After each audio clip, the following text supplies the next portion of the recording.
Hey guys, just wanted to come at you with a quick update video about the PTS Quake Champions server, what the new features coming in are going to be, how they're going to affect things, in particular Nvidia Reflex and raw mouse input, and how those things affect the performance and the smoothness and the responsiveness of the game. And I'll give you guys a little bit of a sneak peek at my settings that I use to get everything running optimally and getting the optimal performance in Quake Champions on my system.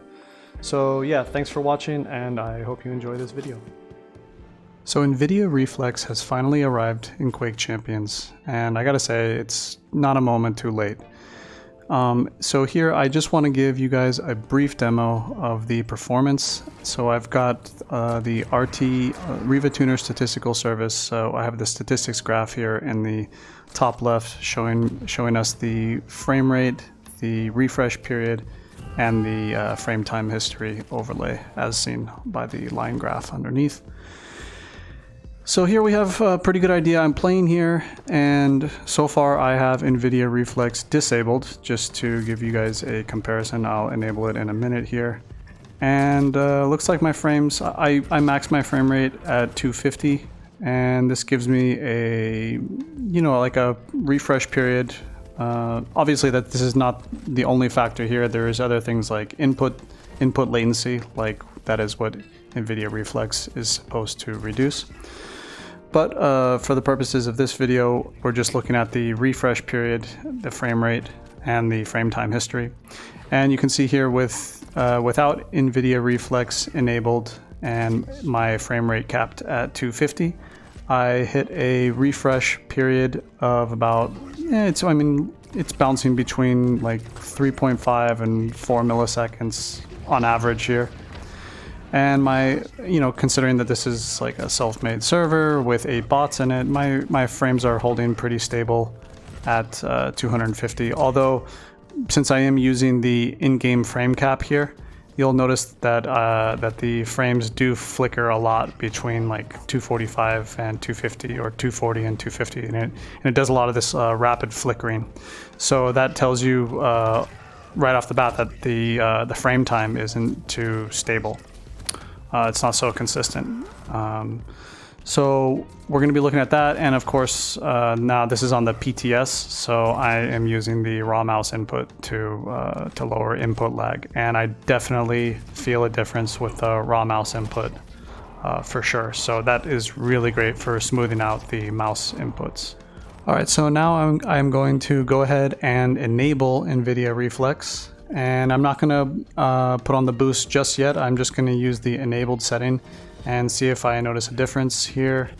And I'm looking at the frame time history.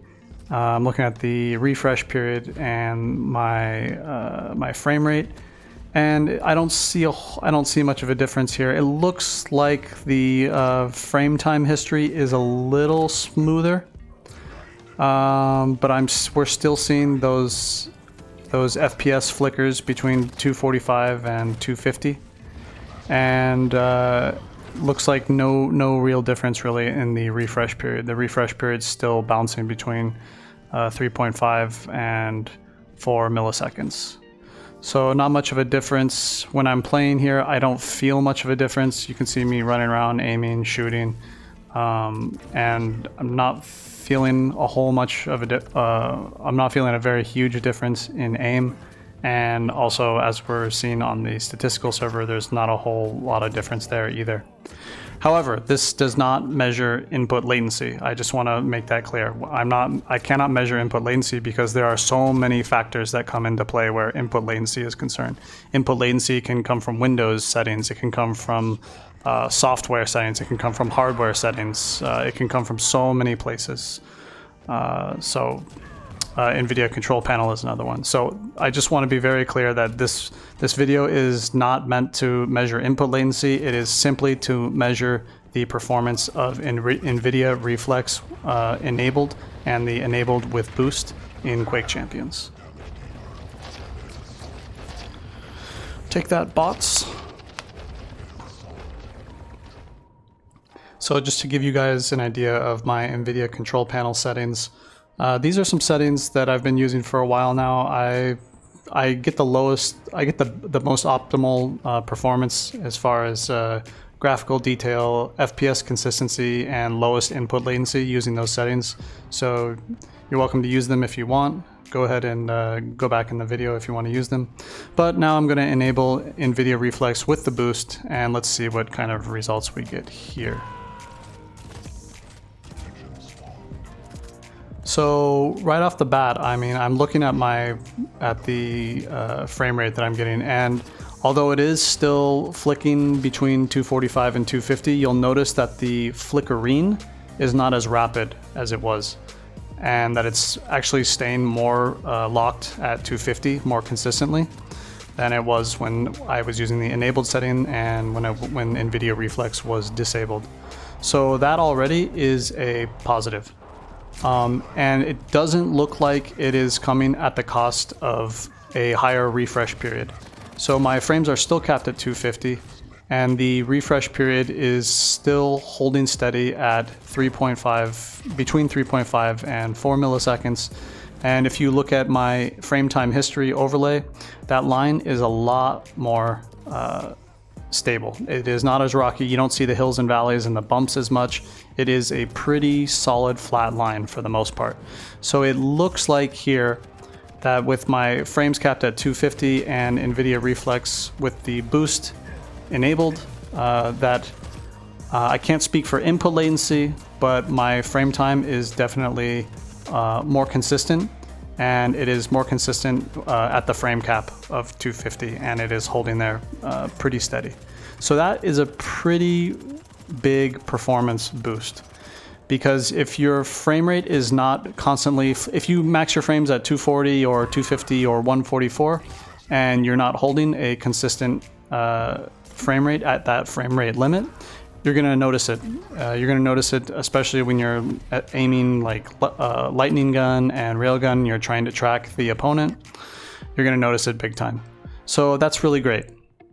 Now I have uncapped my frame rate, and I have Nvidia Reflex with the boost enabled, just to see what the performance difference is if you like to play with an uncapped frame rate in Quake Champions.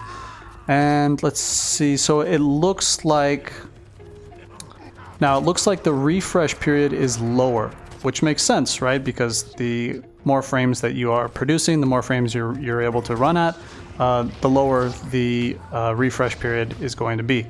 So now it looks like I'm dipping into the mid 2 millisecond refresh range here, which is really great to see.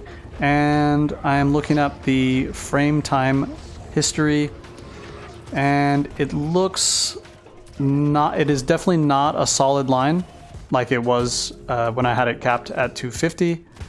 So the frame time is a little bit rougher, not a lot, just a little bit. However, we are getting a lower refresh period with uncapped frame rate.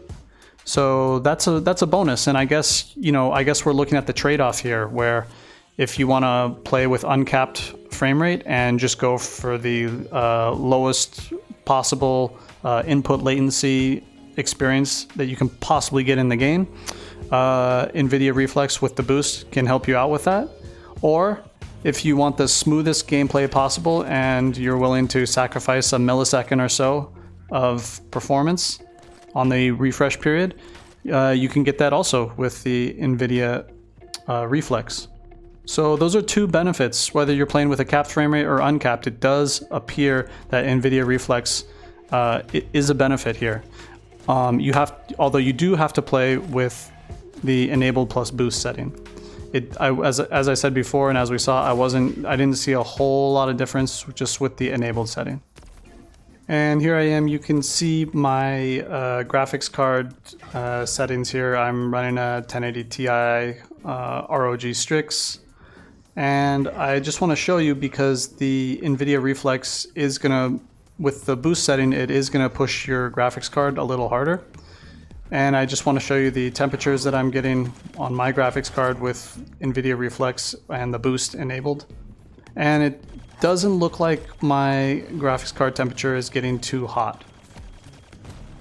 So that's a positive. I was concerned about that because when I read the description for the setting that it was going to push my GPU. And even though it is pushing my GPU a little bit more, it looks like the temperature isn't affected so much. So it's playable.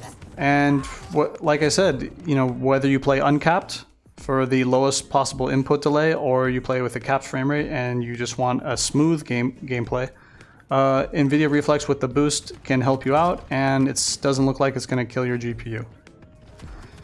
So yeah, with the new patch coming in and the raw mouse input and Nvidia Reflex, I think this is a win-win for the Quake community. And I definitely got to say that you know, playing with these settings, it does kind of bring me back to Quake Live performance, and you know, I can feel that smoothness coming back, like what we had in Quake Live. And definitely, it's an improvement over the previous iterations of the game. And I'm looking forward to seeing this patch go live and hearing your thoughts and opinions. And yeah, so if you like this video, give me a like, give me a subscribe, let me know what you think. If you've tried out the public test server, I'm interested to know your thoughts and to have a discussion about this. And maybe you've gotten different results than I have. I'd love to compare, and I'd like to know your system specs, what you're running on, and the results that you've gotten. So let me know in the comments, and I'll see you guys in the next one.